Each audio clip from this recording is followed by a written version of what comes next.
I'm Joshua Bondesto, a third-year college student taking out a Bachelor of Science in Social Work, and I'm with my partner.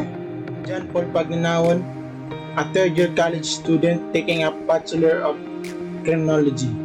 Today's interview, me and my partner will ask 5 questions. Hi.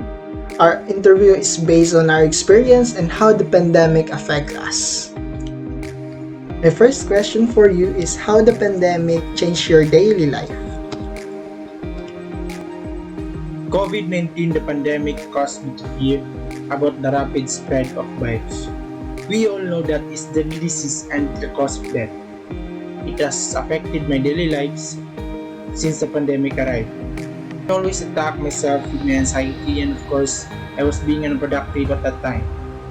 Affecting also my mental, it has never missed to stop for being strong and versatile in the face of adversity. While in the quarantine, we must be mindful of ourselves that this is time when we bond our families and friends. Certainly, we will move on to the next question, in which what lesson have you learned despite the COVID-19 pandemic?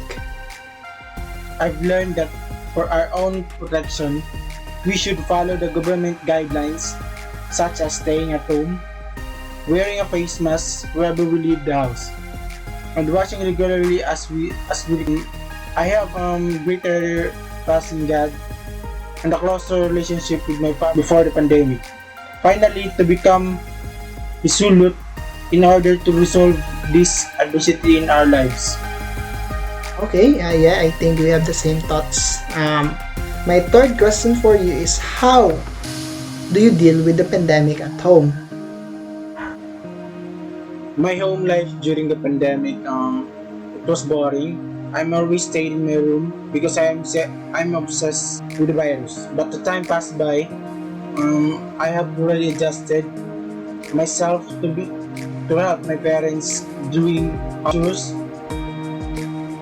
studying, and cope with the activities in my subjects.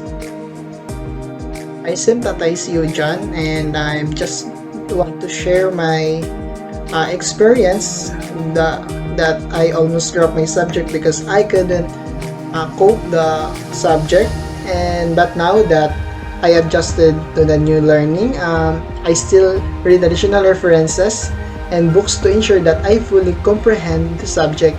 So, what do you like or dislike about the new learning right now? As my second to the last question. To be honest, I don't want to enroll this semester because there is unlimited time, resources, and we need to adjust because of this pandemic. But despite of that problem, we need to understand the situation that we are facing today.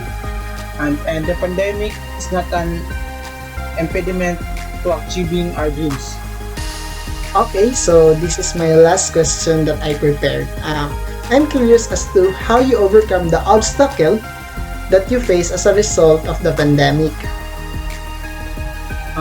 I overcame this by relaxing at home, managing my time efficiently, and having faith in God every day because these challenges we face today were merely a test of how strong our faith in God was.